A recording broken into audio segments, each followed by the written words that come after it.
Hi viewers, welcome to this channel. ముందుగా అయితే ఇంతవరకు ఈ ఛానల్ సబ్స్క్రైబ్ చేసుకునే వాళ్ళు ఎవరైనా ఉన్నట్టయితే ఖచ్చితంగా అయితే సబ్స్క్రైబ్ చేసుకోండి. ఈ వీడియోని అయితే లైక్ చేసి షేర్ చేయండి. మీకు ఏమైనా డౌట్స్ ఉంటే కాల్ మీ 4 యాప్ ఐడీస్ వచ్చేసరికి డిస్క్రిప్షన్లో వాట్సాప్, టెలిగ్రామ్, ఇన్స్టాగ్రామ్ గ్రూపులో షేర్ చేయడం జరిగింది. ఆ గ్రూప్స్లో జాయిన్ అయ్యి ఖచ్చితంగా అయితే కాల్ చేయండి.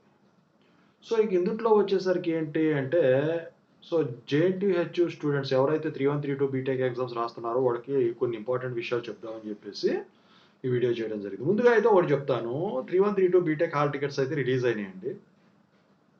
నాకు తెలిసి ఈ పాటికి చాలామంది తీసుకొని ఉంటారు. తీసుకున్న వాళ్ళు రేపు పొద్దున అయినా తీసేసుకుంటారు ఎగ్జామ్ ముందు. అది ఇంపార్టెంట్ కాదు. అయితే ఇక్కడ ఏంటంటే అండి, మీరు వచ్చేసరికి ఎగ్జామ్స్ రాసేటప్పుడు కొన్ని తప్పిదాల వల్ల ఏంటంటే, మీ రాసిన ఎగ్జామ్స్ ఎంటైర్ సిరీస్ వచ్చేసరికి క్యాన్సిల్ అయ్యే ప్రమాదం ఉంది. ఎందుకంటే మీరు యాజ్ పర్ జేఎన్టీహెచ్ చెప్పిన రూల్స్ ప్రకారం కనుక ఎగ్జామ్స్ కనుక రాయకపోతే, మాల్ ప్రాక్టీస్ కేసెస్లో కొన్ని రూల్స్ ఉన్నాయి కదా, అప్పుడు చెప్పుకున్నాం మనం. అదే బయట వాళ్ళతో ఇది అవ్వటం, లేకపోతే ఇవన్నీ కాకుండా పక్కన పెట్టినట్టయితే, సో అందుట్లో ఒక రూల్ ఉంది. ఇంకోటి కూడా ఉంది, చెప్తాను. ఏంటంటే, ముందు మీరు బుక్లెట్ ఓపెన్ చేసిన వెంటనే మీరు ఆ బుక్లెట్లో వచ్చేసరికి మీరు చూసుకోవాల్సింది ఒకటి ఉందండి. ఏంటంటే, పుస్తకంలో ఏదైనా పేజీ చిరిగిందా లేదా, ఓకేనా? సో ఆ పేజీ కనుక చిరిగిందో లేదో చూసుకోండి స్టేషనరీ ఇచ్చేటప్పుడు. లేకపోతే అది మీ మీద పడుతుంది, అది ఎఫెక్ట్ అవ్వదేమనుకుంటారేమో కానీ ఎఫెక్ట్ అవుతుంది. ఎందుకంటే యూనివర్సిటీ ఒక రూల్ పెట్టింది.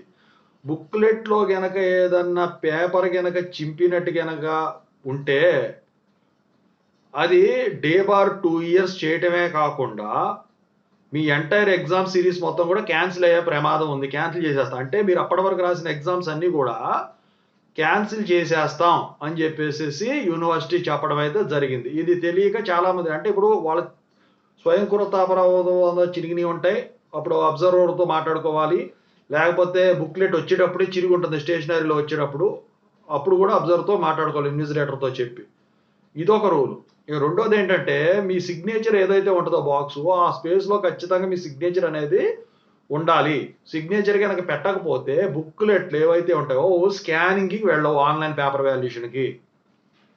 ఓకేనా? ఈ రెండు కంపల్సరిగా మీరు పాటించాలి. డిబార్ చేయటమే కాదండి, అది క్యాన్సిల్ కూడా అవుతాయి ఎంటైర్ సిరీస్ ఎగ్జామ్స్ రాసుకోవడానికి. ఓకేనా? సో అవి దృష్టిలో పెట్టుకొని మీరు రాసుకోవడం మంచిది. మిగతా అన్ని మీకు తెలియనే కాదు కదా, హాల్ టికెట్స్ అని అవని ఇవని ఇవన్నీ చెప్పేది కాదు. ఓకేనా? సో ఇదైతే దృష్టిలో పెట్టుకొని జాగ్రత్తగా ఎగ్జామ్స్ రాసుకోండి. రేపు నుంచి మీకు ఎగ్జామ్స్ ఉన్నాయి కాబట్టి I wish all the best. Thank you so much. ఓకేనా? Thank you.